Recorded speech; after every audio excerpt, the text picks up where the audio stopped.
Netcasts you love. From people you trust. This is Twit. Bandwidth for All About Android is provided by CacheFly at CacheFly.com. This episode of All About Android is brought to you by WordPress. Plans start at just $4 a month. Get 15% off your brand new website today at wordpress.com/allaboutandroid. And by Hover. Register a domain name with Hover and build your online brand today. Go to hover.com/twit and save 10% off your first purchase. And by Rocket Mortgage by Quicken Loans. Home plays a big role in your life, and that's why Quicken Loans created Rocket Mortgage. It lets you apply simply and understand the entire mortgage process fully so you can be confident that you're getting the right mortgage for you. Get started at rocketmortgage.com/Android.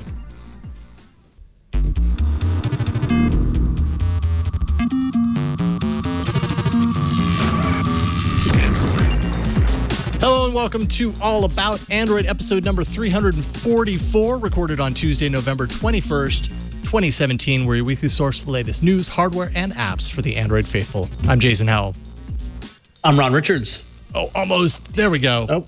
And then finally. And I'm Florence Ion. Boom. We will get it one of these days. /Ron it's okay. Richards. Yes. Hello. How you doing, Ron? Hello, it's good to have you Ron back, Richards. sir. I'm good. Good to be back. I don't mean to alarm you, but you've got a turkey hovering over your head. It's very turkey. festive, considering this week. I'm thankful that there's a TV in between me and the bottom of that turkey. And Yeah. a lot of miles. Yeah. And 3,000 miles. You don't want a It's real good to be turkey back. falling on you. Yeah, it's good to have you back, sir. And we are welcoming to the show a very awesome guest, Kyle Kiang, who is the global head of marketing for OnePlus. How's it going, Kyle? Good. Thanks for having me. Absolutely. Thank you Excited for to be being here. here. Yeah. It's, Pleasure is all mine. Yeah, Myself and the turkey that wasn't pardoned. So I turned out better than he did. You know? although I hate to disappoint anyone, it's not a real turkey. I mean, Thankfully. we're high class here, but we're not that high class. It's really great to have you here. We've got a lot to talk about, and we appreciate you taking the time to not only come on the show, but also come up to the studio. You are a world traveler. Hey, no, we've excited to be here. Been meaning to make the pilgrimage up here for a little bit. So we're all big fans of Twit and AAA. Right on, Kyle. Well, we appreciate that. We've got a lot that we're going to talk about on today's show. Obviously, we're going to be talking with Kyle here in a second, all about OnePlus, the 5T, which I've been using for quite a few days now, and a whole lot more. We're also going to be diving into a little bit later Google's location services data collection, something kind of dusted up there thanks to Quartz a little bit earlier today. What we can expect from Essential going forward, the Polaroid camera-like Moto Mod that sprung up, and a whole lot more. That's just kind of a teaser of what to expect later. But we're going to start off chatting with you, Kyle, and kind of diving into the important things. First of all, tell us a little bit about your role with OnePlus. You're the global marketing head, so that sounds pretty important. So, I think probably a lot of your listeners are familiar with OnePlus and our products. Yes. So I'm responsible for kind of marketing that we do there. We're not a huge company, 600 persons. So in addition to marketing, I change the light bulbs too, sometimes, things like that. All right. But I've been with OnePlus for about 2 years, and before that was actually a user. So I was a OnePlus One user before I joined the company. So a lot of our employees were users before being part of the team. What was your OnePlus phone prior to working? I had a OnePlus One. Okay. So it was recommended to me, and that was my exposure to OnePlus. I still have a OnePlus One floating around our home. I still have mine too. So, and a lot of people become introduced to the brand by somebody else introducing, somebody who's a user introducing them. So, common for us. Right on. Well, you guys have come a long way from the OnePlus One, actually. In fact, you recently came even further because you released the OnePlus 5T. I actually have it here, and I've been playing around with it for a little while now. Here it is. Look at that wallpaper. Wow. Can you talk a little bit about that wallpaper just really quick? I just want to know the inspo for it. We actually have an individual that's been doing our wallpapers. He's a Swedish gentleman that lives in Goa, India. So it's kind of like a personal relationship, and he does our wallpapers for us. So this looks like a colorful party in Goa. I find it to be very inspired by the raves of Goa. Oh, wow. So, but I mean, most of our users are pretty, they enjoy them. So it is really pretty. It's nice and different from but it's also slightly similar. I just think it's very interesting, the design language of just something as simple as the wallpaper, like what you decide to put as the default. It's a heavily debated topic. I'm sure. It speaks such volumes in terms of the identity of the phone. Yeah. I mean, like that was the one thing I noticed at the Essential first look, when the first Essential phone came out with that red kind of design. It's like, oh, and just even looking at the one when I saw the OnePlus 5T, Flo, I was with you. I noticed that wallpaper, like, oh, that's not the regular wallpaper we see all the time. This is something different. I need to take notice. It's such a subtle suggestion, but it's a good tool. So. And every user ends up seeing it. So it's a great way to kind of build a characteristic, build kind of a signature around a phone. So I guess, Mike, well, first of all, I suppose we should talk a little bit about the 5T specifically, and why, because I've noticed you guys have done this a couple of times now. You had the 3 and then you had the 3T. You got the 5 and you got the 5T. Yep. On one hand, the upgrades from the 5 to the 5T are significant enough that you could consider it to be the next version of the flagship. But the way you structure the naming convention of it makes it sound like it's an incremental change. Why do you go that approach? Yeah, I mean, I think the naming thing, we probably don't put too much into it. The backstory on that is, we gave a different name, the 3T, and we're OnePlus, so we just added 1 to S, because some people call it an S, So it took about 5 minutes at my desk, so not too much time was put into that. But I actually kind of love that. I love that it's the answer is really, I don't know, we just decided to. It's kind of our DNA. Yeah. I mean, I think for us, obviously, I think we probably, the 5T, we announced it last week and actually went on sale today, OnePlus.net. So, we probably think of it as not necessarily a radically different device than the 5. Probably think of them as similar devices, and for us, probably continuous improvement is the theme, and was the theme for us last year. We actually didn't plan to make the 5T at the start of the year. It kind of came down to, when we launched the 5, we were very happy with it. There were some pieces of user feedback that we took into account, and also, I think when this year started, the role of screens and the level of immersiveness was still something that I think the category was figuring out. We got user feedback this year that immersive screens were something that people were interested in. And so we kind of took that into account. And also, I think at the start of the year, we weren't necessarily comfortable with the quality or quantity of screens that were out there to deliver the display performance we wanted.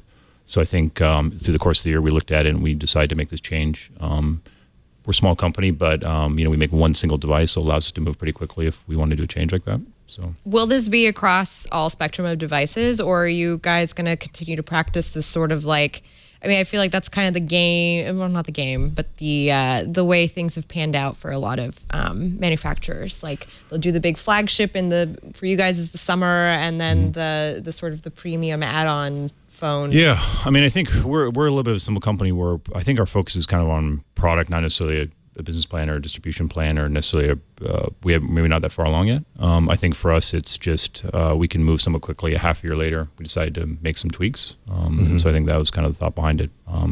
So what about some of the users who might be asking, like, well, if you guys are just going to beef up a phone, like 4 months later or whatever, I'm just roughly counting, like, well, then why should I hold out for the first release? Sure. Why don't I just wait out for the winter when the next one comes? So I think, play that game forever. Yeah, so I mean, I was watching a thread where that comment was, I'll wait for the 6, I'll wait for the 7, I'll wait for the 99, the 100, So I mean, I think what I'd say is I feel confident that if we make a device, it's going to be good. We still have a lot of people use the 3T, and we think those are great devices, and people make different decisions of when they want to, get a new device. And so I think we have a lot of users tell us that they don't want us to necessarily wait for us, wait for a whole year for us to introduce new technology. So I think those are some things that we kind of thought about. What about the people who? Darn it! I completely lost track of What about the people that want to give you all of their money for the rest of their lives? What are you going to do about those people? OnePlus.net. I had a good question on the tip of my brain there too, and this is what happens after 30, folks. It's okay. Hey, you know what? It's live. That's what happens in live. Now, in my experience with the phone, I have set up the new Face Unlock feature. Of course, this is. I want to say it's all the new rage, but it's kind of not all the new rage. Not in the Android land. Yeah, Google did this a long time ago, but I feel like the technology around that has improved. Obviously, the iPhone 10, they included a bunch of extra sensors in order to improve the security around this, make it harder to spoof. Yep.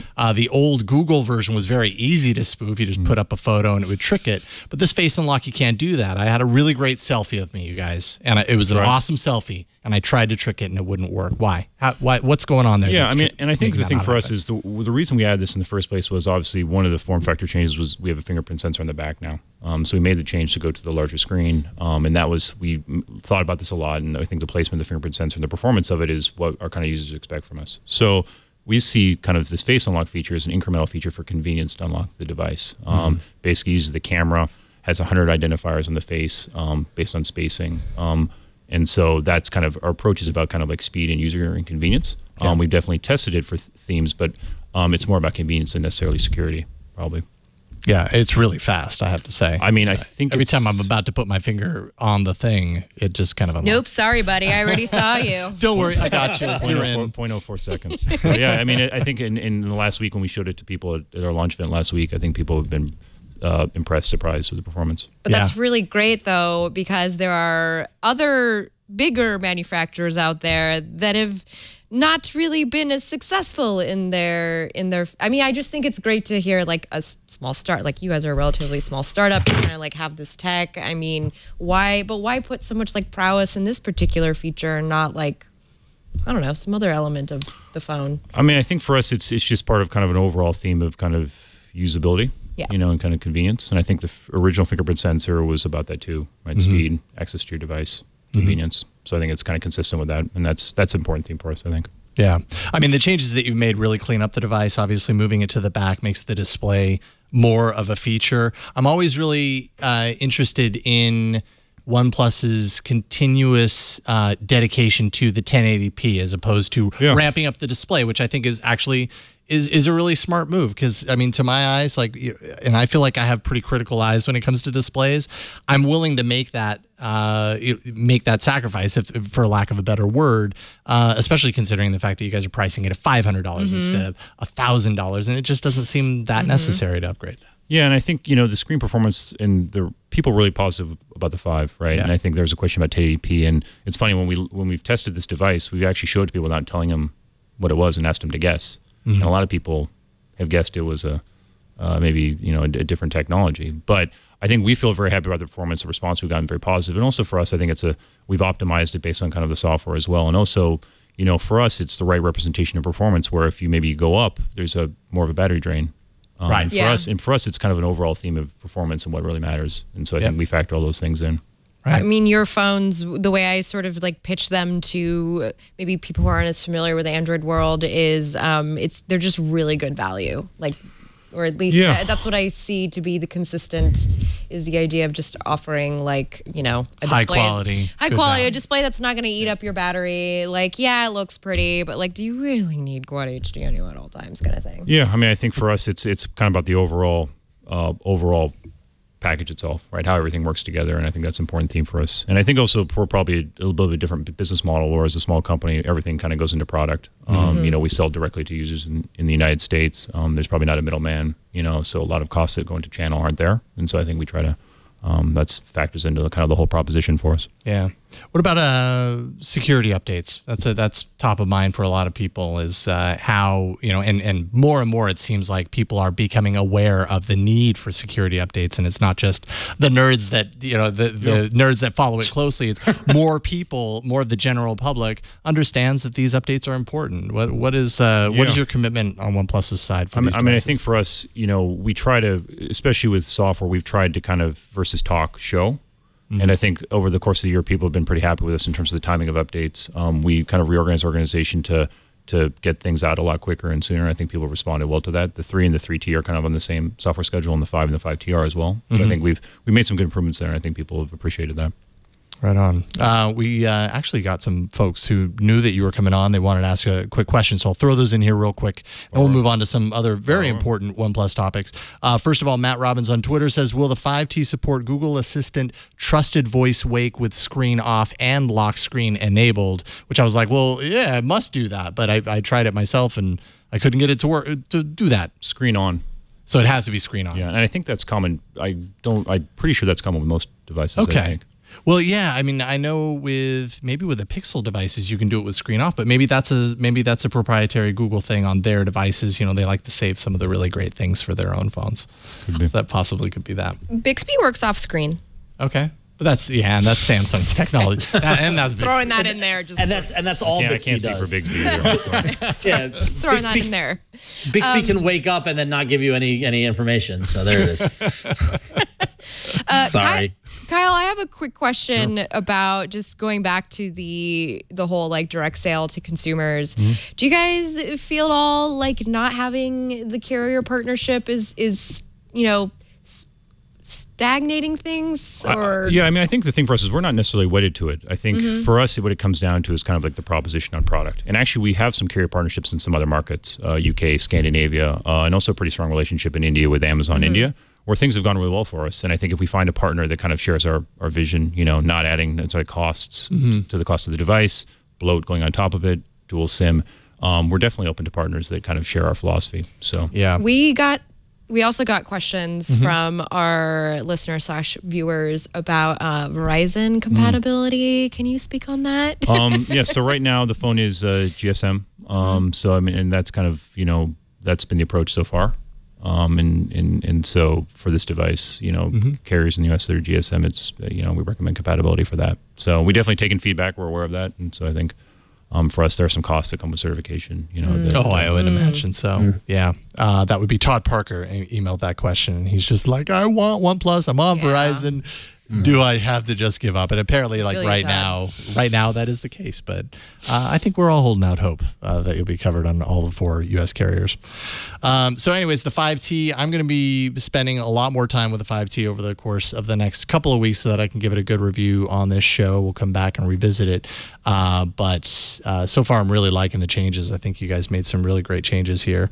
And you kind of still kept that price totally competitive, which I think speaks to kind of that's a brand staple. I would say. I mean, I think kind of the product proposition, form factor, and design has been pretty consistent, with all our devices in the last 2 years. So I think the things that people have liked, I think, are pretty consistent. All right. Lots of RAM. Yeah. Big battery. I haven't actually gotten a chance to hang out with former co-host Gina Trapani, but Jason, if you remember, Gina loved her OnePlus. Oh yeah, absolutely. And was a strong proponent of it. I got to check in with her to see if she's still rocking it. But I mean, we've talked a lot about in this like era of flagship phones and things like that. I've desperately wanted a quality phone that is at an affordable price, and I recommend OnePlus all the time to folks who don't want to spend $1,000 on a phone, $800 on a phone, because you get, and that's why with the 5T release, it continues that. And I think that it's a solid option for somebody looking to that's not made of money, to have an affordable phone that is quality. So, yeah. All right, so that's awesome. 5T is great. We've got some other questions if you're down, because there've been a few stories that have been kind of bubbling up around OnePlus. We certainly have some people in the chat room who've been asking some questions as we've been going on. One of the stories most recently has to do with this mode, this engineer mode that's happening, that's running, I guess, underneath the hood on most OnePlus devices. I think the OnePlus One was the only one that it wasn't found to be in. Give us a little background on it. Sure. What is it? Why does it exist in these phones? And what is it capable of? Yeah, so this is a factory setting that comes on our phones. And I think to explain kind of the circumstances for this was, it's a factory setting essentially, and there was a kind of report here that you could get access to the device, under certain circumstances, and the circumstances were it had to be on several advanced settings that are not, by default, and you have to go pretty deep into the phone to do that. You have to be connected to the device, and the device has to be unlocked. And so USB bugging, which is not default, also had to be on. And you have to go pretty far down a path to even have access to this, and also. You couldn't root via third-party apps either. So I think there was a lot of missing context to this, and somebody kind of posted this online, and kind of people kind of went crazy with it. But we were pretty upfront with kind of explaining it. And I think our request is if something like this, we're happy to explain, but I think the context was probably missing in this story a bit. Mm-hmm. Yeah, and it's important to kind of point out the whole background around root and how that intertwines with this. And you just mentioned it, root not available to third-party apps, right? Mm-hmm. Specifically just available to this. Is that exploitable in any and so possible way? And so I think based on feedback, we've done an OT update to kind of remove it. Yeah. So I think based on feedback, we understand there's concern. We didn't see it as a major security update. I'm sorry, a major security concern.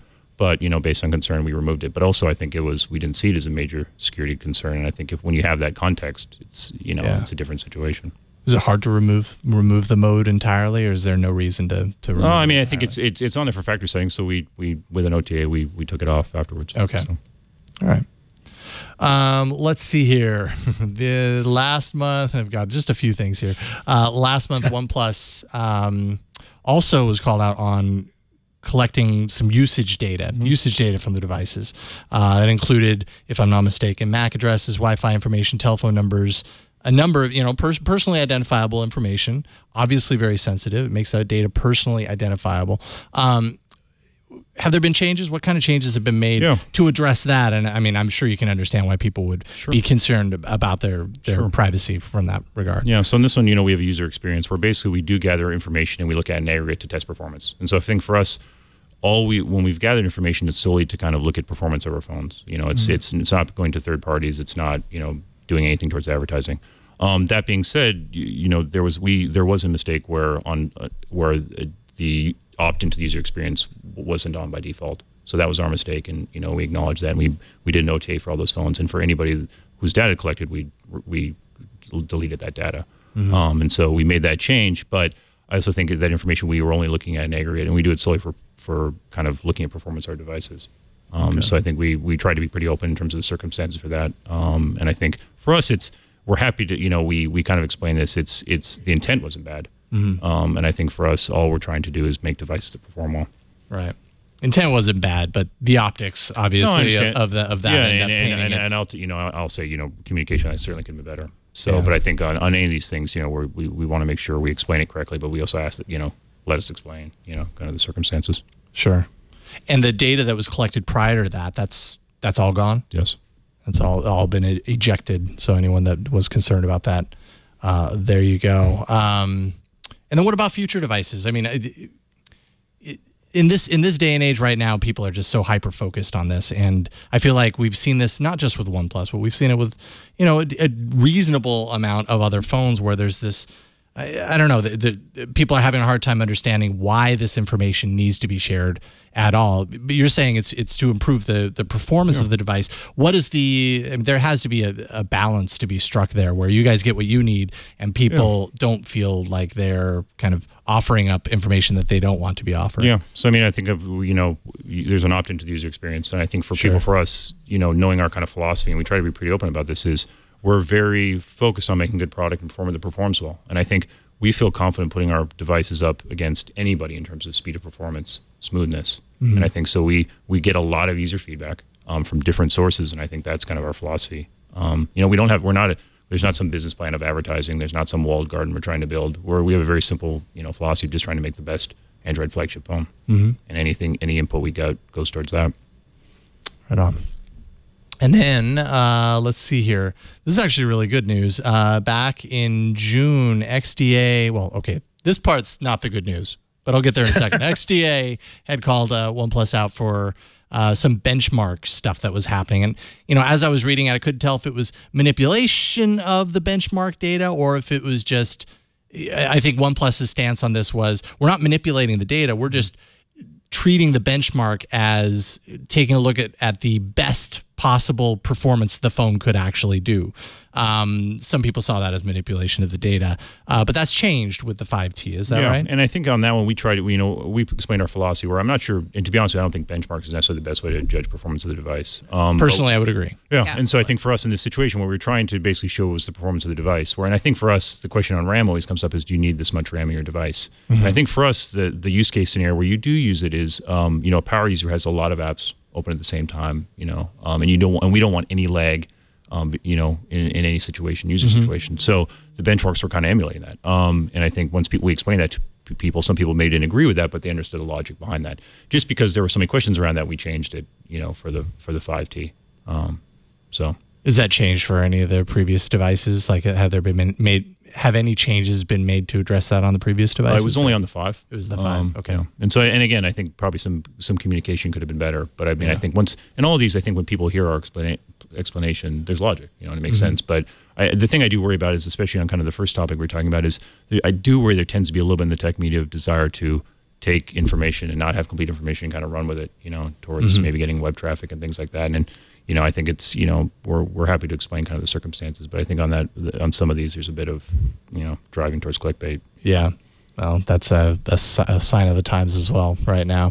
But no, I mean, you guys have been you've been very vocal. Like you guys post on this pretty quickly. People obviously they get concerned about what they read, and it's important to follow up on it. But you guys are making the changes. Why is that not necessary?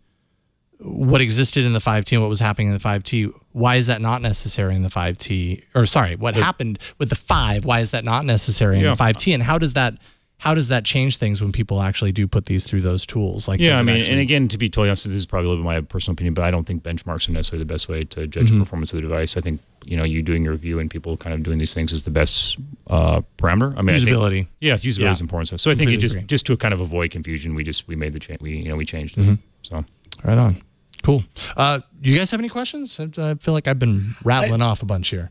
I mean, I think it's great. I mean, it's great to have you on the show, Kyle. And you know, after years of us keeping track of the number of days since OnePlus has made a marketing goof, it's great, like seeing like a great phone at a good value and being proactive, like the transparency and stuff like that in recent days. It's like, you know, we hold you to a high standard, but it's cool that you guys want to step up to that high standard and deliver quality products. So I'm impressed. So I mean, I appreciate that. I also think we're unique in this industry, right? We have, I think we have the most, I think, knowledgeable and critical users who are knowledgeable of technology. You know, so I think with us, it's a very different circumstance. But we believe we need to deliver devices that meet that standard. You know, and I think that's probably our philosophy.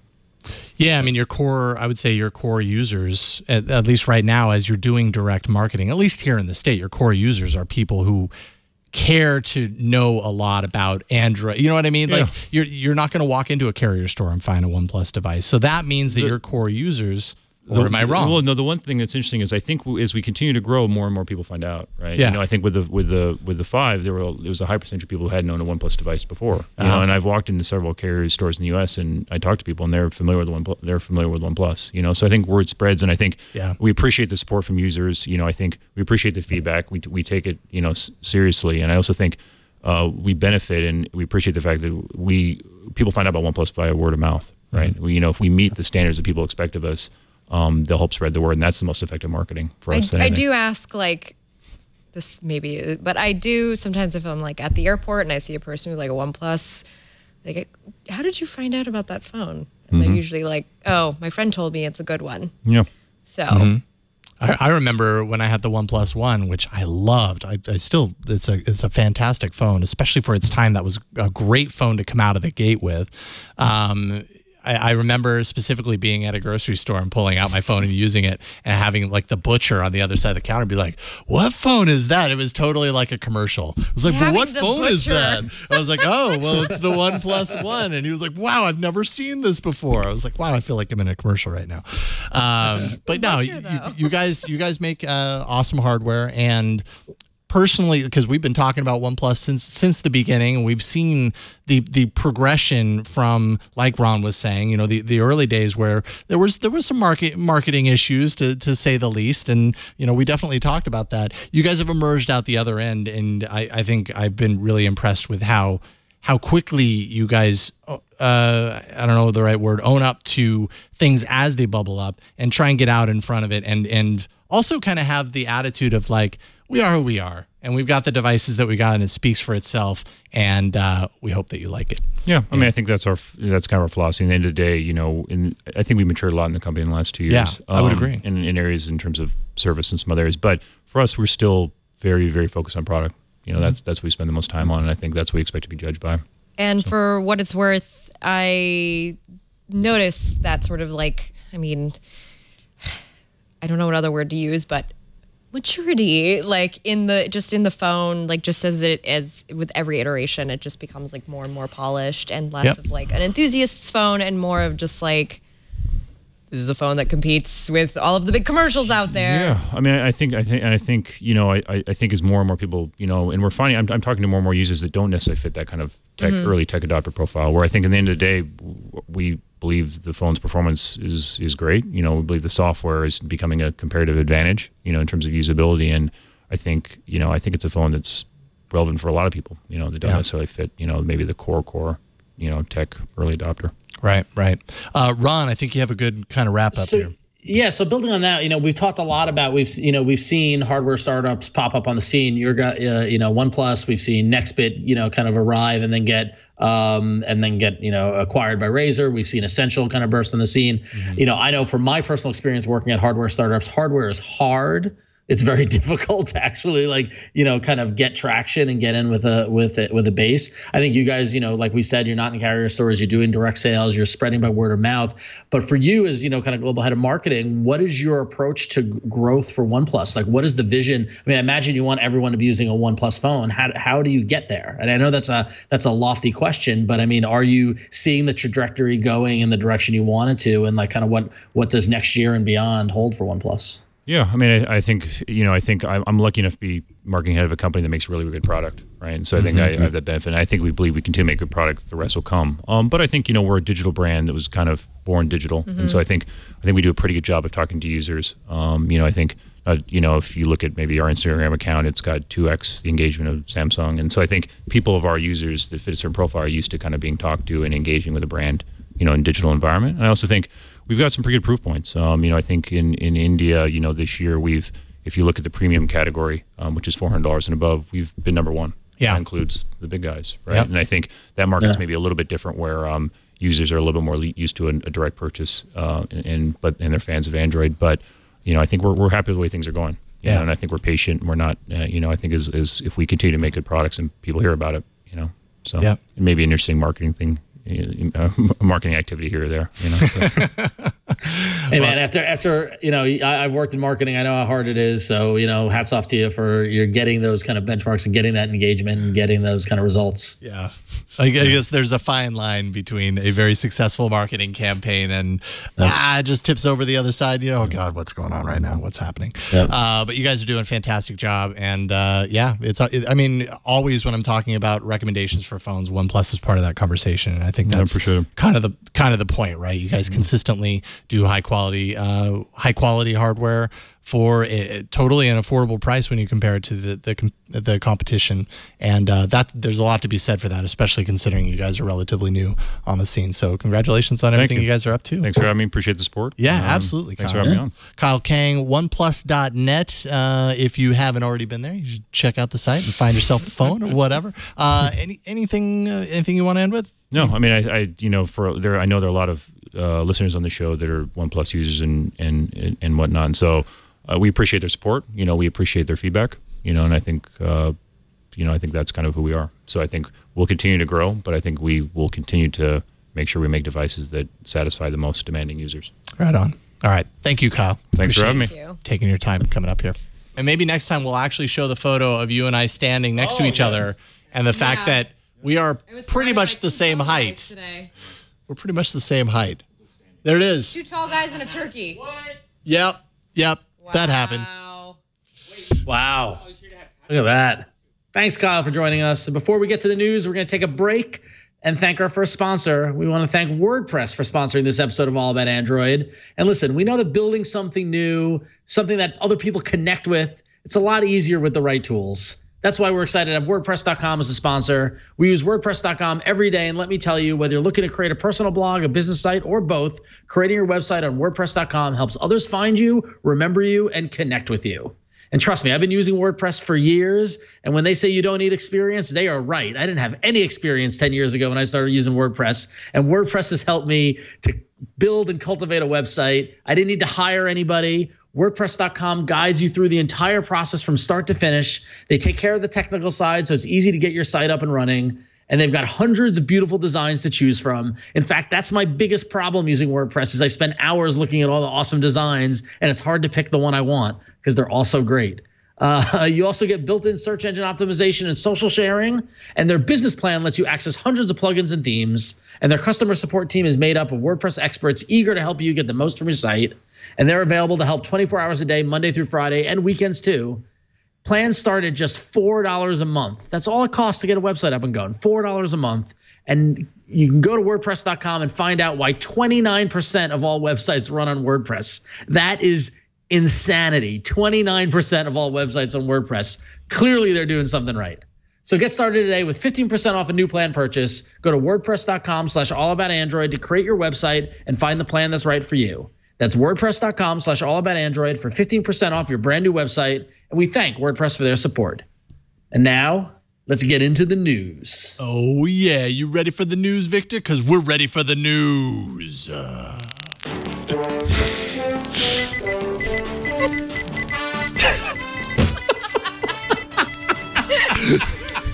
Let it, That was going to perfect. That was perfect. Just let it lie. That was great. We got interrupted brilliant. laughter once in a while. We have a lot of fun on this show. Yes. Sorry, Late Victor. night We show. didn't. It's okay. My favorite part, Victor, I have to say, was hearing you, but it didn't go through the mic. We just heard you in the room. That's okay. I was ruminating on that cool fade out I did at the end of the ad. That's okay. I think you nailed it. I think we all agree you nailed it. Yes. Hysterical. Before we get into the news, real quick, we'll make this super quick because we didn't get to do this at the top of the show, but we do not want to let our audio listeners down. So it's time to review the chocolate Oreos. That's right. These are Today, just pure chocolate. it's just plain chocolate. Not that There's not really a stack whole on lot top. to do Oh, here. so it's chocolate-filled Oreos. Fascinating. I'm curious. I think how I'm these going to like taste. this one. Yeah, probably I'm so. going to like it. If you don't like this segment, just skip forward 30 seconds, I would say. All right, chocolate Oreos. I mean, Initial feelings. you really can't go wrong, right? Right? Okay. She's in heaven, apparently. Our audio listeners are missing out on Flo dancing like she's a 60s flower girl, praising the Oreos. Flowers in the air. Yeah, I would say that's pretty good. It's really yummy. Yeah, that's Thumbs pretty up. good. All right. The mechanical chocolate Oreo. hand is here, not missing a beat. Going to get the package. Apparently not very well. There you go. Right. And the Oreos are gone. All right, the Oreos are gone. I'd give that a 9 Wow, that out of is 10. so yummy. No, that is a 10 out of 10. I don't give anything a perfect All right. score. 9.5 out of 10. Okay. This might be the highest rated Oreo you guys have eaten. Let's take a moment and reflect on that. Did pretty we good. do dulce de leche yet? I can't I remember. totally don't remember. I think we're gonna need the All About Android wiki to be updated to include the Oreo tracker I to believe- state the flavor and whether or not what I the need to rating know. was. No, Patrick Delahanty is keeping an Oreo tracking Is he where? page in the wiki. I can't remember the Oh. link to it. I'm sure it'll appear find in the it. chat room. If All right, Patrick is cool. watching, I bet you anything he's going to add it any second. You guys, those Oreos are fantastic, by the way. Oh. You should definitely go buy a box. Twit.to, yeah. Oh, sorry. Go- Twit.to/Oreo, because that makes a whole lot of sense. So according to that, so according to that, the highest rating one was Mint so far with a 9.5. Oh. Yeah, Mint was pretty good. I would agree. I really like the ratings range from either a good thing or a bad thing to thumbs up to would not buy again to actual numbers. I think we've settled on numbers and let's stick with numbers. But by the way, this is my favorite thing in the world right now. So good job, guys. I'm happy this wiki page right. exists. Thank you, Patrick Delahanty, and everyone involved. All right, now it's time for the real news. Wait, hang on, Jason. Oh, I think I got it this time. what? Oh, The only thing we collect is chocolatey goodness on Android News. all right. You redeemed yourself. Although you didn't need to redeem Bravo. yourself because it was pretty great the first time, I thought. Bravo. Well, now it's double stuffed. Oh, ooh. Didn't see that one coming. Good work. All right. Now it's time for the news. Not too long ago, we answered an email. You may remember this from someone who had questions about location sharing on Android. I think we eventually kind of narrowed it down to it's probably the Nearby API. Yeah, I remember that. We've been actually digging into this for a couple of weeks now.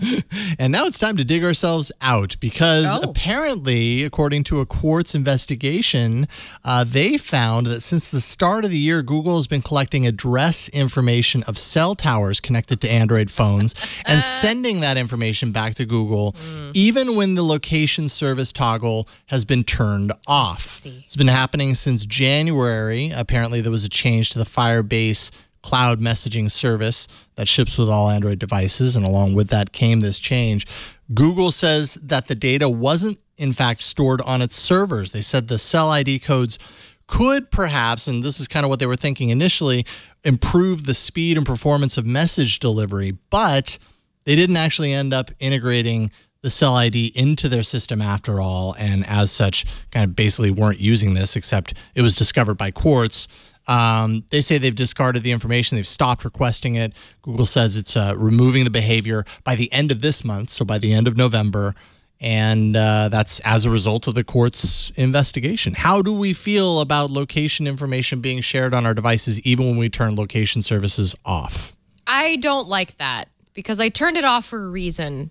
And it's just when it's off, it's supposed to be off. I was just going to say, it sounds like an oxymoron when we say, how do you feel about locations being tracked even when you turn location services off? I feel like off is pretty clear. Right. Off. Right. When we turn location services off, are we turning it off because we don't want to be tracked, or are we turning it off because we want to save battery on our device? Both. Doesn't matter. Yeah, it doesn't matter. Yes. It doesn't. Yes. I said I don't want it. So it's like it has to be off. it's basically saying even though you turned Wi-Fi off, the phone is still connecting to a Wi-Fi router. No, I turned it off. This is a binary thing. Yeah. 0 or 1. Pick one. Yeah. All right. I'm not. By the way, I'm not on Google's side. I'm not like fighting for Google. No, you're asking. Just being devil's we're advocate. panel. I would personally say that if you turn location services off, none of that happens. End of story. But apparently, Google had a different idea. But they're removing it by the end of the month. Is that good? Are they off the hook in your mind, or is this something that's going to sting for a while? We just have to remember that we are making that when you We buy are a the product. Well, when you buy a product from Google, you're effectively buying or signing a contract to use that device. I mean, that's what the EULA is all about, right? That's true. Google has a privacy policy, and I'm not so sure that it states anywhere in there. I was going to say, probably doesn't blanket that. Yeah, location I'm not sure that it services thing. does. It is a huge, I know what I'm kind of getting into having a Google product in my house at the same time. Again, if I have location services off, I don't want you to track me. Sometimes I don't want that information around. Yeah. You know? What if I need to go do some secret investigative journalist work and I don't want anything tracking me. I need to be able to just have that stuff off. Fair enough. I would agree. What if I want to do some important investigative journalism because I'm always in the trenches? That always happens. That happens all the time. Marsworm in the chat says, give up, guys. We're all being tracked. Just give up. Yeah. I mean, it's true. We've been tracked since the 80s, but, But still, does that mean that you give up wanting privacy? No. I mean, I think that if there are certain switches, like we said, if there are certain switches and controls on the phone, that they should actually control the things they're saying to control. It seems pretty obvious. Like if you want location services to be persistent so that Google can collect that information, don't give you an opportunity to turn it to disable it. Yeah. Yep. That's a good point. Also, at the same time, Bleak points out in the chat, our telco is tracking us, whether we want it to or not. It's kind of part and parcel of getting our cellular coverage from them. Yeah, right? But hang on though. No, because if I turn if I put the phone in airplane mode, it's not connecting to a cell tower. Okay, so in that regard, it's not tracking you. You're right. Right. You can turn off cellular services. You can literally have a phone that is just a Wi-Fi device that is, like an iPod Touch or whatever, that never connects to cellular, and then the telco won't follow. I mean, Burke in the chat room, I'm not sure of that. I don't know, but I assume that when I'm turning cellular data off or whatever, it is not connecting to it. Maybe it does. Who knows? I'm just saying that these seem like pretty obvious things that should be doing, and shenanigans in the background are very cool. So yeah. Shenanigans in the background, don't do them. Yeah, no one likes shenanigans, please. No one likes shenanigans. All right, Flo, you got the next one. The next one is just to have you guys read my interview with Essential's VP of Software Development. Yes. That was a full-on plug, by the way. No I kidding. went for it. What'd you learn? What do you know now after your now that time I've published the piece Essential and I can talk that you a little didn't know more. prior? So let's talk about the piece real quick. I put up a piece on AndroidAuthority.com. I interviewed Rebecca Zavin, VP of Software Development at Essential. It was a really fantastic meeting. I got to go to Andy Rubin's playground in Palo Alto, which I don't know if I mentioned that it is in an old apricot cannery. Oh. Because if we remember, Silicon Valley used to be on Orchards. Right. Anyway, I've been there. I've been there. It's a cool office, right? It's very cool. Lots of concrete, right? Yeah, it's concrete, but then it has like that cool like modern roof. And then you walk in, it's an open office. People are coming in with their bikes. There's snacks everywhere. We had our discussion in the kitchen, which was great. It's just kind of nice to like walk in and not feel like, let's go into a stuffy conference room. It's like, no. I appreciate being able to sit around and like watch people as they're working around, because I catch on to all of that stuff when I come to like your company. Like I'm kind of paying attention to what's going on for like my writing for my article. This particular article is just mostly a Q&A because I really wanted Rebecca to speak I just wanted her to speak on being VP of software development and just kind of like be authoritative about what's going on. Thus far, what's going on is we all know last week, Android Oreo beta came out for Essential phone users. So if you're interested in using that, you don't have to be a developer. You can just sign in for it and download that and get that all set up. It's not the actual Oreo software though. So you know what you're getting into when you're downloading beta software, but there's a lot of stuff coming in the pipeline, and it's just a really good indicator of how, much like we were just having that interview with OnePlus, Essential's taking a lot of steps to ensure that they can play the same game as the smaller Android companies. I mean, this isn't a giant behemoth. At the same time, you still need to be launching security updates on time, which they are definitely working for. They've sequestered development of some features like the camera app so that there's a different team on that. There's a different calendar for, the goals there and for development, so that when the camera is ready, you'll get the update without having to wait for the full software update. The other thing is we talked about Sprint very quickly, and they were saying, Sprint knows about like the beta that we're doing, like we're working on it. I can't speak more to that. I think I have to speak to Sprint to really get some answers on that. But we kind of talked about what's next. Essential definitely has its eyes on more global launch, just getting the phone out to more markets. The phone that's already released? Yes, the PH1, okay. the first Essential phone. Although I think I have a feeling there's a lot of stuff coming out. So the interview is a lot about just Rebecca's role at the company. I wanted to be able to profile her, but one little bit that I didn't include in the Q&A was we had talked about an audio accessory that was sort of in the tail end of development that would be coming soon. Something that's high end that offers high fidelity audio. I talked to her about the USB-C adapter that I use in the Pixel and how it makes, we've been having that conversation so much on our show, but now it's coming up because companies are realizing like audio is a really important thing for people. And now that people have heard how good this stuff can sound, like that's a selling point. Let's make that a selling point. So, that's just kind of a little teaser that OnePlus or Essential had a lot of startups on the show today. Essential is, pay attention to that accessory lineup, really trying to bring you value for that phone that you bought. That phone that is now, by the way, quite a steal. Yeah, when they dropped the price to $500. Dropped the price to $500. Yeah. So they also talked about, Rebecca also talked about some features coming to the 360 camera through an update. So there's that you can really look forward to. Also, just to add on that headphone jack adapter that is coming, by the way, so it would include headphone jack. That's what the adapter would include, a headphone jack. So there's that, as well as charging, so you can charge and listen at the same time. So, which is kind of nice. Yeah. But you can read the whole interview at Android Authority.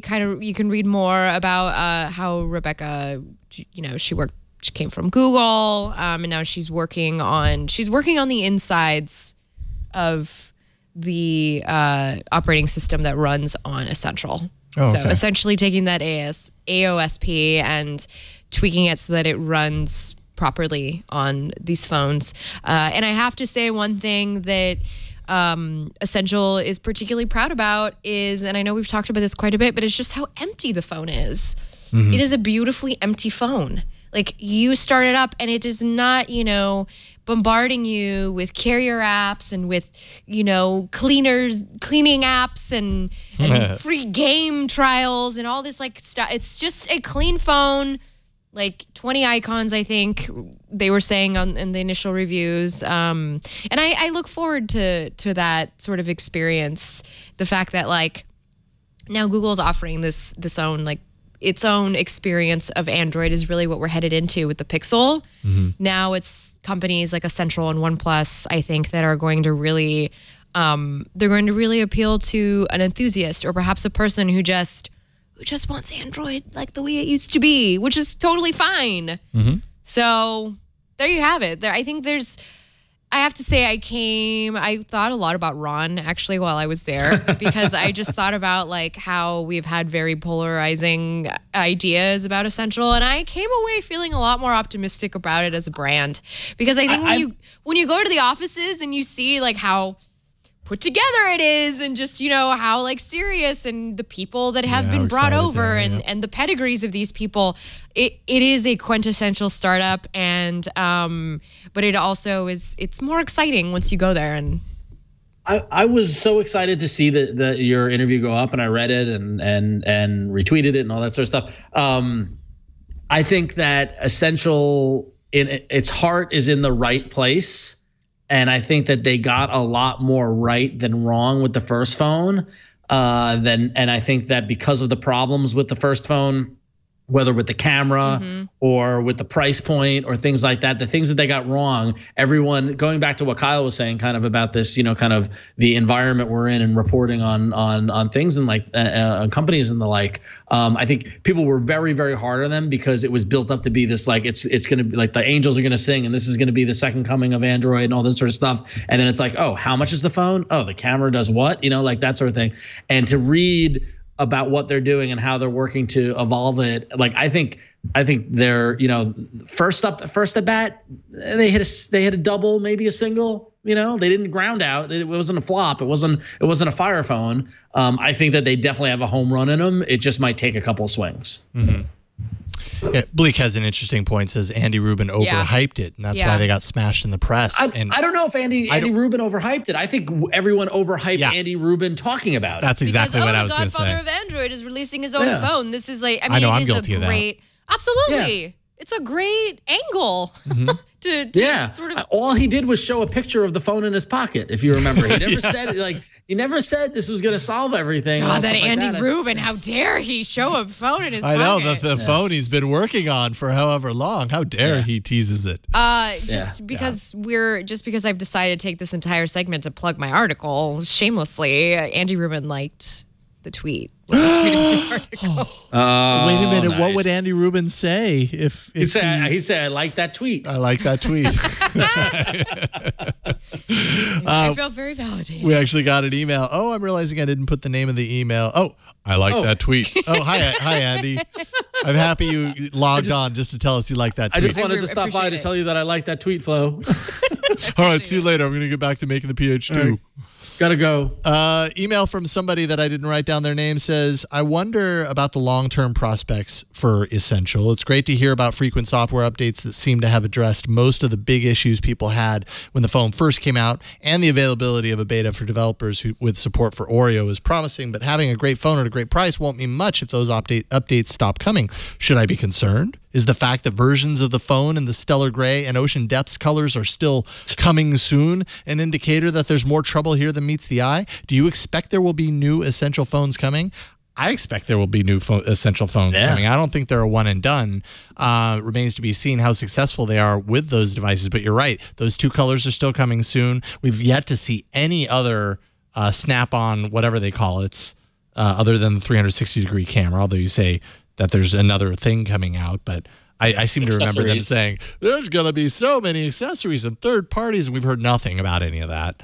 You gotta get software development down, security updates, have all of that be a priority. I think they are having their own growing pains in a sense, like, and we're seeing that. But I also just feel I just trust its longevity because because Angie Rubin's behind the helm, and I think that's the whole point of the company is to be like, it's Andy Rubin behind this, and remember all the great phones that he stood behind. And I mean, maybe it's just in the next iteration. Maybe it'll be like a OnePlus situation where they just sort of like scout out what everybody's been saying and adjust to that. Maybe it'll be something like that. I don't know, but it sounded really optimistic, you know, in the interview. Of course, it's going to sound optimistic when you're, you know, at the place doing the interview. But at the same time, it was really nice just to talk to somebody who hasn't been in the press talking about Essential Phone. You know, the person who's actually like in the trenches, just sort of like developing all this, and to get that perspective, because it's like, okay, the employees here really believe in this product. Like, that's a good thing to see. You know what I mean? Absolutely. So, yeah. All right. I think there's a lot to look forward to from Essential, would be my guess. And that Richard is the emailer, by the way. I don't know how long you're going to have to wait to see it, though. You know, it's probably next year before you see the next Essential Phone. And maybe they'll come out with some really cool stuff. We're also still waiting for the Essential Home, if you remember, the home thing. Yes, I'm waiting. Yet, right? I'm very excited for that. So you know, to be fair, there's other manufacturers that have delayed their speakers that were supposed to come out this holiday season. Absolutely. Yeah. That's Apple. fair. They've raised too much money to just go away at this point. Like they've got to burn through a lot more cash before they wrap things up. Yep. So more to come there. All right, let's thank the sponsor of today's episode of All About Android. This episode is brought to you by Hover. This is all about I don't know, what are you passionate about? Why don't you tell me what you're passionate about, huh? What is it, huh? Do you have an idea for a business maybe? Or are you launching a creative project? Whatever it happens to be, you need to buy a domain name for that. Lock it in so you can point people to it. It's important to build the brand. You know, to build your brand successfully, you need to have a great URL, a great way to point people to your brand. And Hover has over 400 domain extensions to choose from to help you brand yourself even. That's a lot of choices to help you find the perfect domain name. If you're a blogger, or maybe you're a company trying to create new leads or inform your customer base, you can use .blog instead of a generic .com or .biz domain. By using .blog, you're telling everybody to expect, you know, the content that you're creating about your topic or your business rather than a generic homepage. They know exactly what they're going to get when they go to the site .blog. Whatever your interest may be, Hover has an extension for you. Is it .tech? Is it .photo? .security? And you know, there's a whole lot of other great things about Hover. One of those, of course, is best-in-class customer service, customer support team, no upsells. The Hover Connect feature also allows you to connect your domain name to any host or website builder with a few simple clicks. They make it really easy. Sometimes that can be a big pain in other places. Here, it's very easy. Personalized email that matches your domain and further supports your online identity. And that's what's going to make it memorable. Show the online community who you are and what you're passionate about. Go to hover.com/twit. You'll get 10% off your first purchase. That's hover.com/twit. And we thank Hover for their support of All About Android. And we're going to do kind of a lightning round. We have one last block here and just a couple of stories. So it's time for hardware.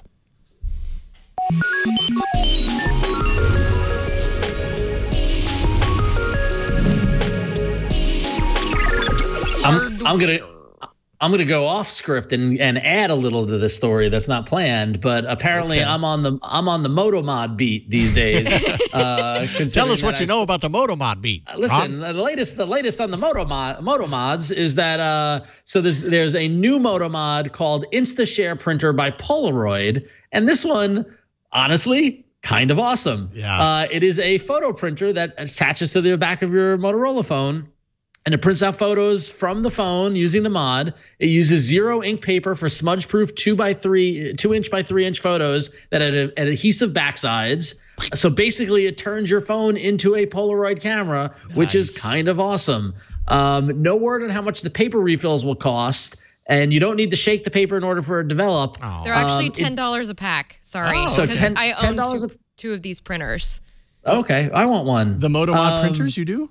No, the Polaroid Zinc. Oh, I see. And it takes the same zero type ink. of Sorry, paper. Ron, didn't mean to interrupt. Oh, Got it. I thought you $10 had got the Moto Mod one. I was like, I don't want this. Where is it?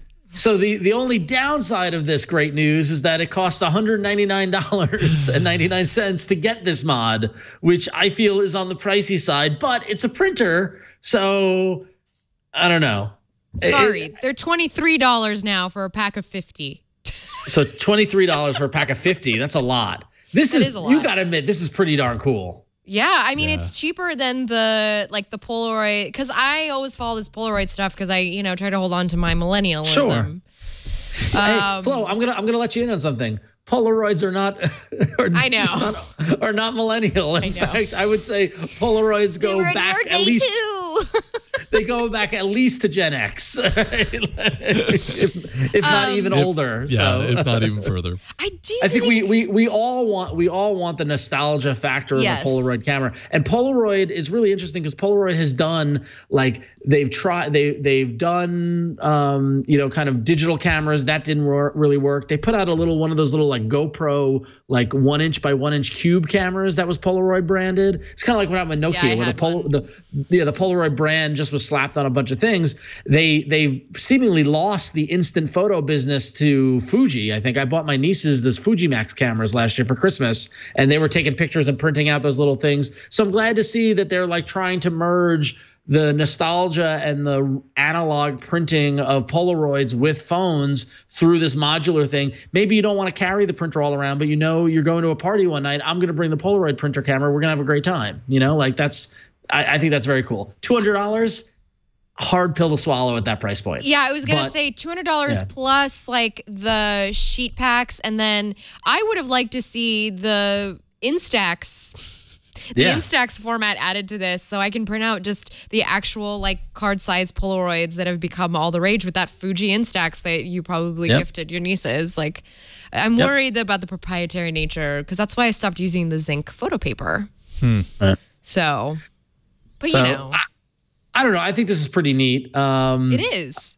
Yeah, I mean, Polaroid is doing a lot with smartphones. In fact, I mean, Victor, we got this. There's a whole section of the Polaroid section of the Polaroid website dedicated to smartphones and how you can use Polaroid. And in fact, they've got a great Polaroid wallpaper on their phone with the little rainbow line, which is pretty cool. Those phones. Don't get too excited about those phones. They're running Android 4.4 KitKat, so but still they're pretty cool. But Polaroid is trying, and I excited there. But I'll give you the little bonus on the Moto Beat. I just recently got in the mail this little puppy, which I haven't played with yet, but it is the Motorola Amazon Alexa smart speaker. Yeah. Okay. And so this is basically a Moto Mod that will attach an external speaker to the back of your Motorola phone and is Alexa enabled. So I'm going to play with this over the Thanksgiving weekend, and I'll tell you what it's like to have an Alexa device. I'm sorry to everyone who I just triggered. I'm really glad that you can use that, because I did bring that on the show last week,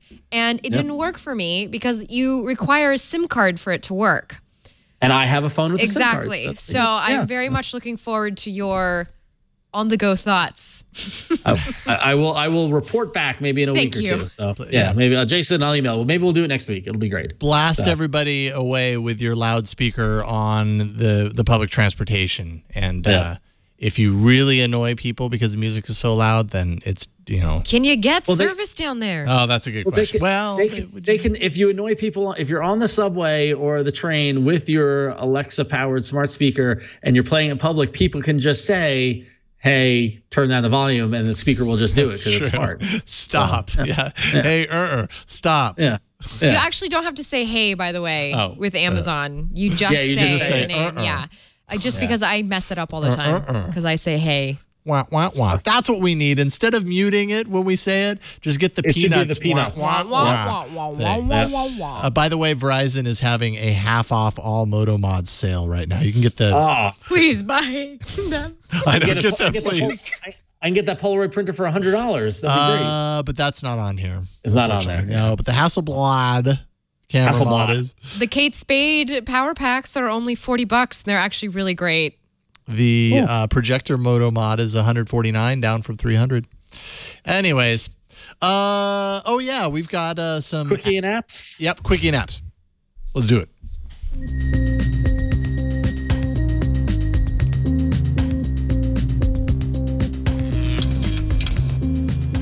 All right. Well, I'm very excited to share an app with you guys. We don't talk about apps that much because actually Flo and I were just talking about this a couple weeks ago offline. We were saying how the apps coverage is really just dwindled down to roundups, and apps are so pervasive, and it seems like there hasn't been anything really groundbreaking or anything like that. But longtime listeners might remember a couple of years ago, I actually worked at a startup in San Francisco called Drop Kitchen, and at the time they only had an iOS app. I parted ways with the company. I moved back to New York. They kept on plugging along, and I'm excited that finally they've come out with their Android app, which is something that I knew was in the works for a while, and I was excited to see it finally come out. So I wanted to share it with everybody here, and of course, like I said, disclose I used to work for Drop, and I'm still friends with the gang. And but I like the app so much that I wanted to share it with everyone because I wouldn't have worked there if I didn't like it. They successfully built their app on Android natively. They took what they did with their iOS app, ported over the design, but built it on. They got a couple of rockstar Android developers and were able to make it look. We always talk about that like mix between material design and having a unique brand, kind of visual language. I think they really did a great job with it here, where they brought over their unique visual language, but did it within material design. And yeah, Jason's got it right there in front of you. And basically, it just allows you. It's a great app that's got a huge library of recipes and a really unique, intuitive way to interact with those recipes. You're able, if you hit the Make tab along the top, you go through this kind of card-based system that takes you through each step. And it tells you what to do. It does all the measurements. If let's say a recipe serves 8 and you only want to make 4, it will make all the math changes for you, so you don't need to do the remeasurements and things like that. And then also it can substitute ingredients. So like if you're allergic to peanuts or something, you can say swap out that ingredient. It'll make suggestions for other ingredients. Really, really smart. I think they're a really great company. I'm glad to see that they finally came to Android. They've also got a Bluetooth kitchen scale that connects to the app. And allows you to measure stuff directly. The scale will talk to the app and handle those measurements. So it's free in the Google Play Store. If you're into cooking, it's a great community to join a part of. Like I said, I work there, so I believe in them. I don't work there now currently, but they're good friends, and I'm glad to see them finally come to Android, because I think that there's a huge opportunity, because there's no real good cooking apps on Android. There's some out there, but I think nobody there doing it like with the passion that the guys at Drop are doing. So. And the math. The math alone. Do the math for me, man. I don't want to do that. Yeah. So check it out. It's on the Google Play Store. It's free. They're at getdrop.com, and it's I approve. So there you go. Great photos, great design. Yeah. Good job, really guys. Nice. Yeah. Looks really, really nice. And I want that apple pie. I know. Why are you doing this to me right now? You're hurting my soul. Right in time for Thanksgiving. Dollop of ice cream on top. Stop. And an Oreo to the side. That's perfect. Oh. Does an Oreo touchscreen respond to an Oreo cookie? No, it doesn't. No. You've seen it here first, folks. Anywho, I thought this was interesting. Instead of an email, we've got a couple of tweets from fan of the show, Matt Coddington, on Twitter, who sent me a couple of tweets, and he said, first of all, with this first one, you might not have won Android Arena. He's talking to me, obviously. But now playing history is awesome. Went to Gaga, Lady Gaga. I probably didn't need to say that, with the wife the other night, and the set list was captured. Oh, that's amazing. That's crazy. Oh, look, it tells you the time that she was playing the songs, too, so you know how long she spent between each. I am downloading and installing this because I go to shows all the time, and then I go to setlist. I go to setlist.fm afterwards to see, like, I remember they played that song. It was like the 6th song. What was that? And like, if I had this, that would totally work. And I want to see if it works with my loud rock music. So I don't understand how it works, though, because this is supposed to be done by fingerprint of the original recording. Now with Lady Gaga, the case could be made her that voice live is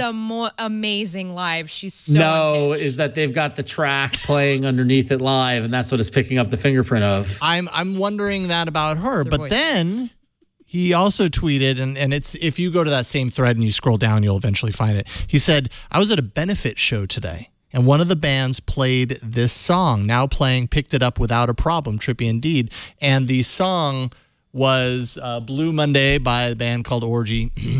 And that's a cover of New Order. I had that CD. That's a cover. Right. It was a cover, but yet was. it still picked it up. How is it doing this? Wait, but How does that feature do that? Wait. So was he seeing a band? Was he seeing Orgy play Blue Monday, Yeah. or was he seeing another band do Blue Monday and it incorrectly picked up as the Orgy version of Blue Monday? That's what I'm wondering. That's what I'm thinking. There has to be something with the notes. It's matching notes. It's not just like a inaudible to our ear fingerprint, but rather it's actually hearing the song and doing some machine. It's got to be. That's the only thing that can explain this, Jason. Maybe it heard the metal guitars and it knew it wasn't New Order. Yeah. Weird. On this topic, Weird. I was at dinner the other night, and there was a song in the restaurant, and we're like, oh, what song is this? And I held down this. I triggered Google Assistant, and it said, what song is playing now? And I hit that, and it analyzed it and nailed it. Yeah, So wow. and then I uninstalled Shazam. Yeah, I was just you going to don't say, need it. I haven't had Shazam on my phone in years, and I'm sorry, but those ads telling me to turn on Shazam, not doing it. Yeah. Now you don't need it. No, I don't need It's just it. on I your have Google. lock screen now. Yeah, I mean, well, Ron, some of the shows that you go to might not. It might be hard, yeah. Yeah, it might be hard because it's a list of a certain. I'm curated literally. list. I wanna I'm literally using this. I just went to a bunch of shows. I went to like 3 shows. I went to shoot 2 shows in one night on Saturday night. I was very proud of myself. Wow. Running around like a 20-something. You're a spread Dang, chicken. I know, I'm jealous. I know, but I'm downloading this. I'm taking it to the next show that I go to, and I will report back. Yeah. Can't wait to hear your fun. I'm very curious about Ron's music, and I will, maybe I should try to go to the club. I think it's almost guaranteed to pick up your Fugazi and Minor Threat. But other than that, Hey man, if I was seeing Fugazi or Minor Threat, I would not care what if I even had a phone. I would be in 7th heaven. Fugazi played the other night. true enough. No, they have not played in nearly 20 years. Maybe it was Faith No More that I'm thinking of. Maybe. Fugazi, Faith No More. Yep. They both have F's. yeah. Florence. That's true. We're all related. All right. Anyways, let's thank the sponsor of today's episode. Then we'll get into the arena. This episode of All About Android is brought to you by Rocket Mortgage by Quicken Loans. I've been through the mortgage process. It's not all that fun, to be honest. There's so many hurdles, so many steps, emails, things to have to get back on, report back with this piece of information. Oh, we can't do this until we can do that. And such a headache. The mortgage experience, as I've experienced in the past, and as you may know, just has not been keeping up with the times. And it needs a client-focused technological revolution. And that's why Quicken Loans created Rocket Mortgage. It really simplifies the whole process.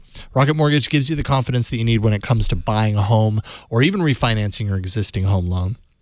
It's simple. It allows you to fully understand all the details and be confident that you're getting the right mortgage for you.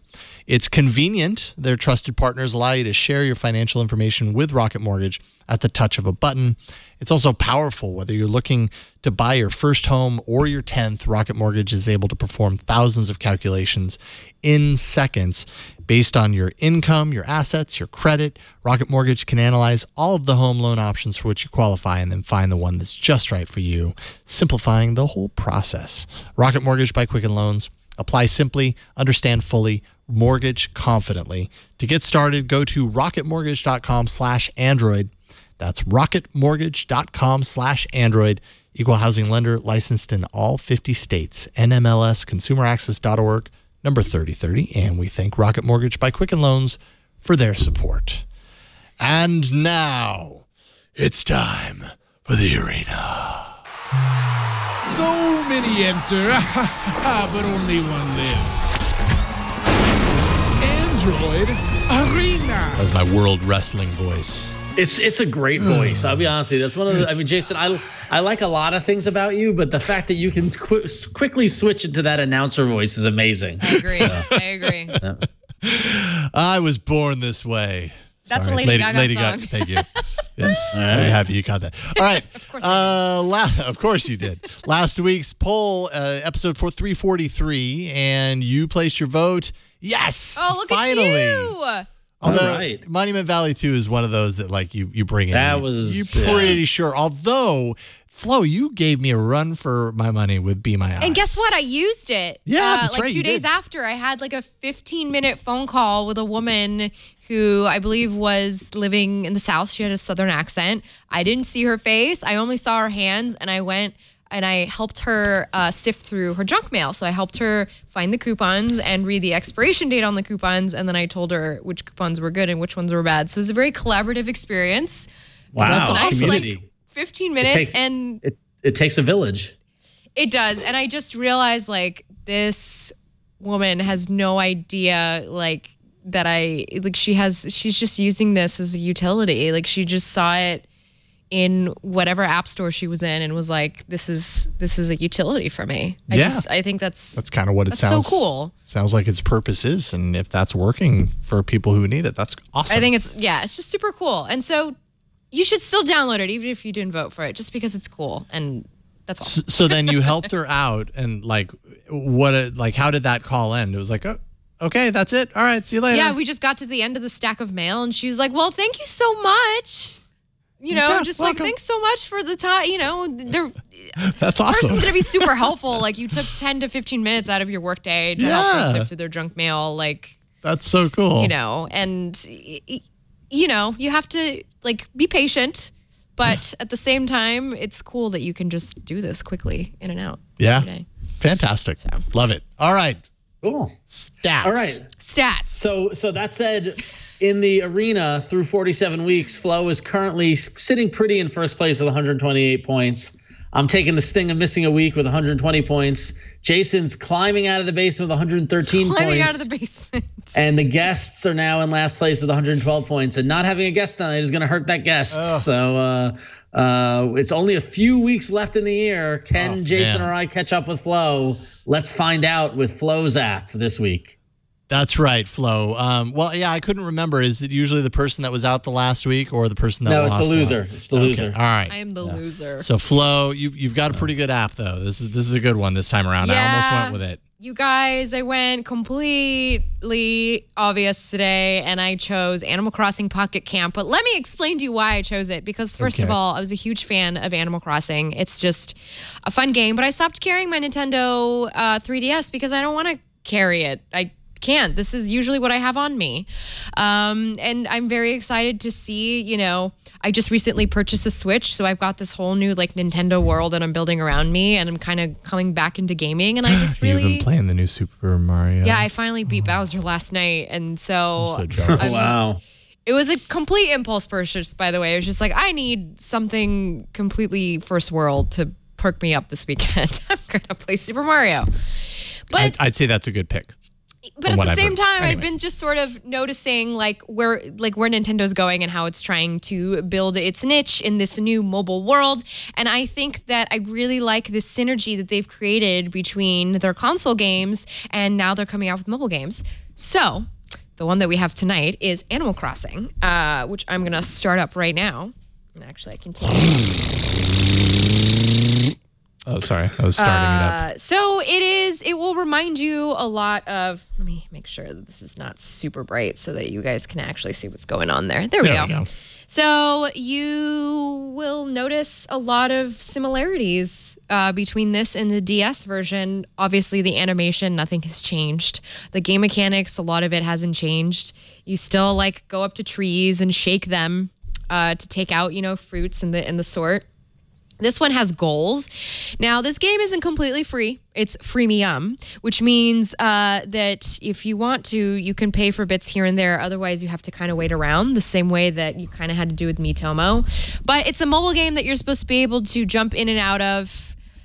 So, you know, it is expected. You will be given little quests by your little friends. And the thing is, since this is Pocket Camp, instead of a house, as you would usually create in the regular Animal Crossing game, you have a campground. So in the campground, you get to customize it the way that you would your home. You get to store things there. I'm assuming, I haven't gotten that far yet. And you can invite people over, and inviting people over helps you gain skill and points and things of the sort that you can use to further on in the game. And right now, my little cat friend is telling me I have impeccable taste because I chose the cute campsite. We So know my that you have campsite- impeccable taste. Well, thank you. My campsite is full of pink furniture, which, okay, but see, this cat is trying to tell me right now that it really wants to be in my space, which I just find Cat's getting up in incredibly your rude. business. Yeah. Now, like Animal Crossing, you'll notice there are like cutscenes. You will have to deal with long dialogue with NPCs, but that's the kind of game that Animal Crossing is. So you interact with animals, and then what? Do you collect them, or? You don't collect them. You just live in this world. Oh, okay. Yeah, and the thing is, I just started it today. As you could see, I'm still level 1 because I did work today. So I didn't have time to like play it. I only set it up this morning. That's about the most time I had to play with it. But I'm so excited because I've been waiting for this for so long. Hey. Uh-oh. All right. So it wants me. So what you do is you have a camper van that takes you around different campsites. So, let's pretend we're in Sonoma County and we're just going between campsites in our little VW Winnebago. You can fish in here just like you can else in the other Animal Crossing games. And you just move by dragging along the screen. You can shake really trees nice. just by tapping on things. You can interact with things just by tapping on them. The thing is, though, because I still have so much to explore, I can't speak to, if you can plant a garden. Like, I'm not sure if you can do all that yet. But, so far, it's giving me all the feels that I got from Animal Crossing for DS. So I really like having it here on my phone. It's Nice. It's really. But is this a new version of Animal Crossing, or is this just a This is a port? new version of Animal Crossing. This is brand new. Got it.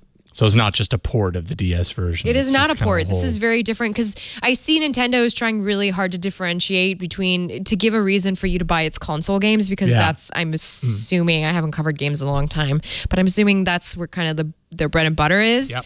But this stuff, they are going to charge you for in-app purchases, so you will have to deal with that. But you don't have to if you don't mind waiting around for... Because, on the DS version, you would close the DS, you'd put it away, and then you'd come back and, you'd have a tree would have grown or whatever. Because that's Animal Crossing. Yeah, it's just, yeah. it constantly lives even when the screen is off. It's like and so your Tamagotchi game. Precisely. And yeah.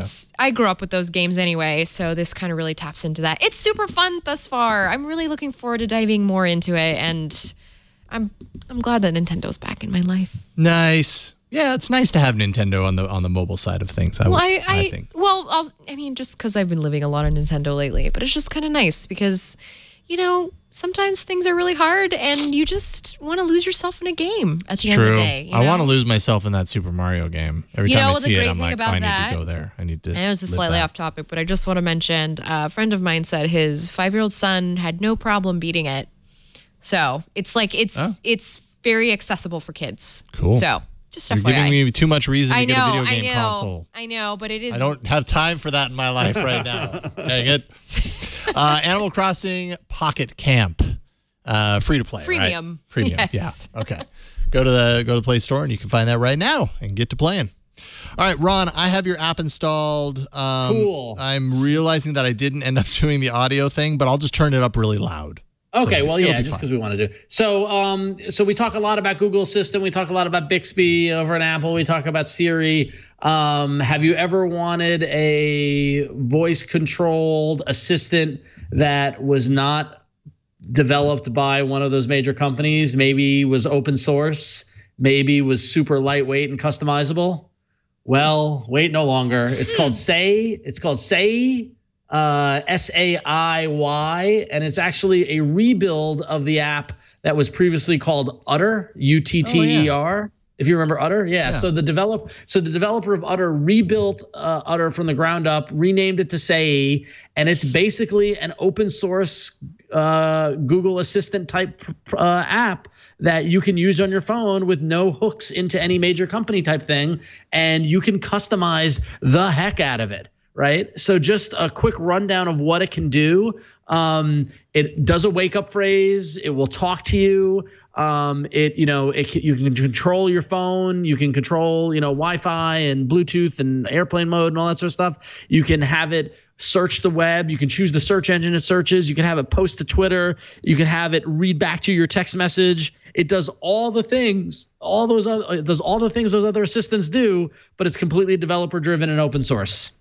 It even lets you turn on your torch or the light on the back of your phone by just saying to turn it on. So as Jason's here, he's kind of browsing around. Basically, the app runs. It's very lightweight and runs in the background. On the home screen, you start off with doing a voice tutorial at the top, and that's how you train it to learn your voice, like you do with Google Assistant. Right? There's a nifty user guide that, to be honest, it's great that the links are in there. But when you click through to them, they go to his forum post on the XDA developers forum, and there's some of the user guide where he's like, coming soon. Right. So don't link to it unless it's there yet, right? But under command list, you can go through and you can specify all the various commands that you want, the various keys or the other voice commands you want to do. You can set your name.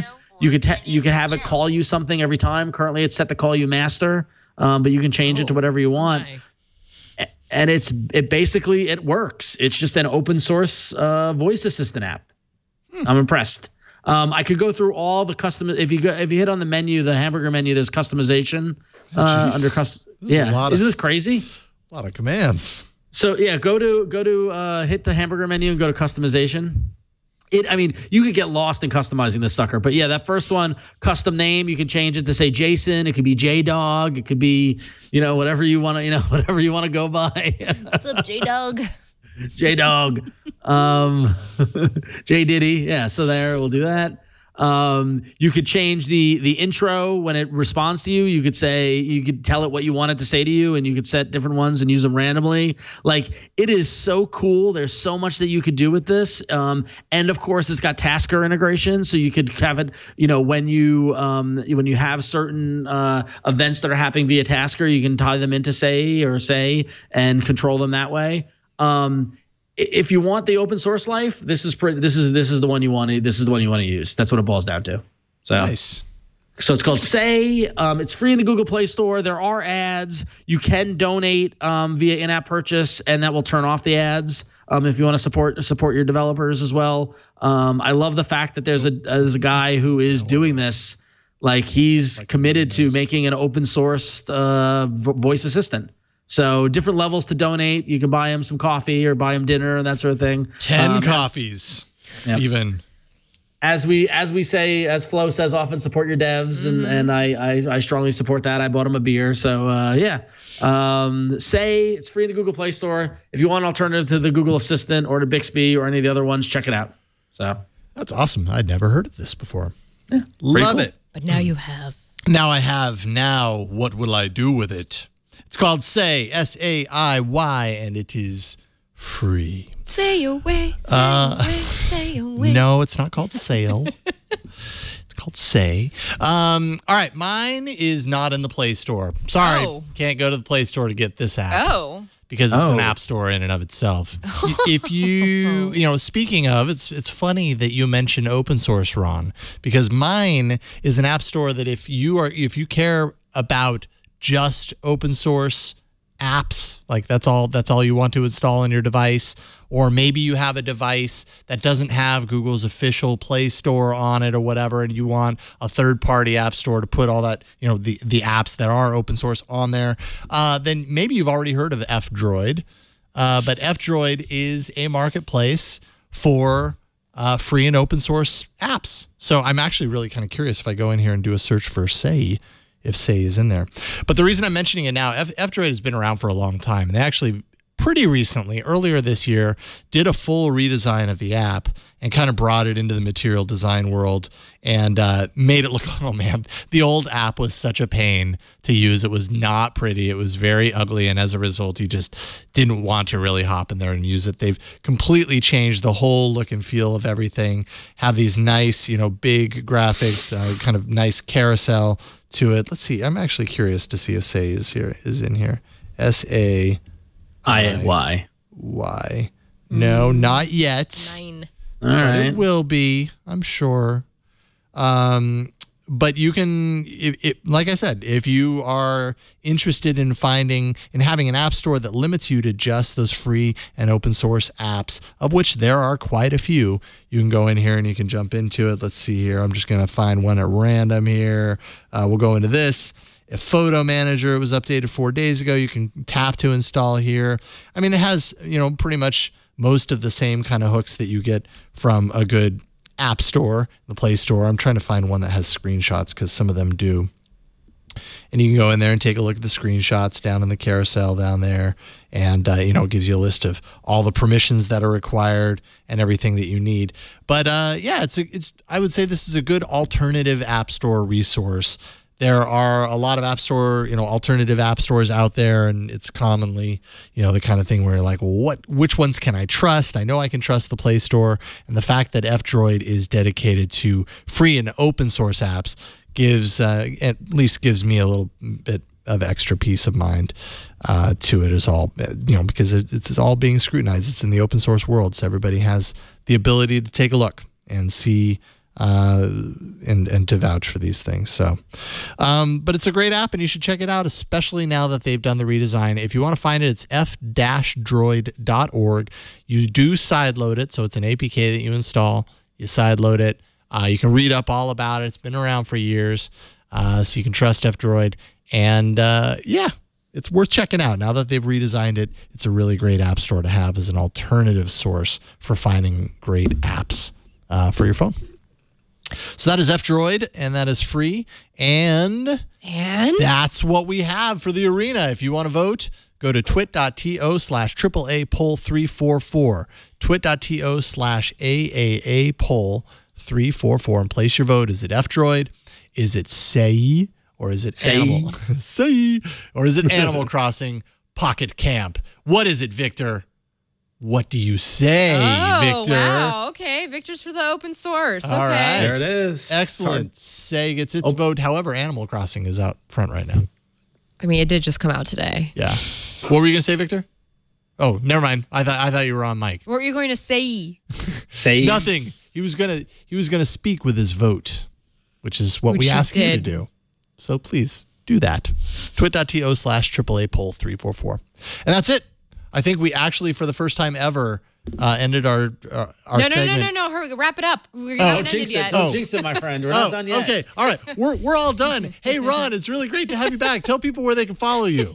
Yes, you can just follow me at RonXO on Twitter and Instagram with all my wonderful nonsense there. That's all. Nothing special. All right. So you do that. What about you, Flo? What you working on? Are you going to Playground again? Or I'm not doing anything this week except hanging out with my family. So, Thanksgiving, by but the way. it's Thanksgiving this week, so thank you all for joining us this week. But I have so much stuff in the pipeline coming up, at least in regards to like some smart home stuff. So Nice. stay tuned. And I too am getting a OnePlus 5T, so we can compare the notes. And Yeah. that's what I'll be using over Thanksgiving holiday to shoot my friends and fam. Okay, well, maybe we'll check in and do like a combined review either next week or the week after. I would like to combine forces with you. Okay. You want Let's to do combine that. forces? There we go.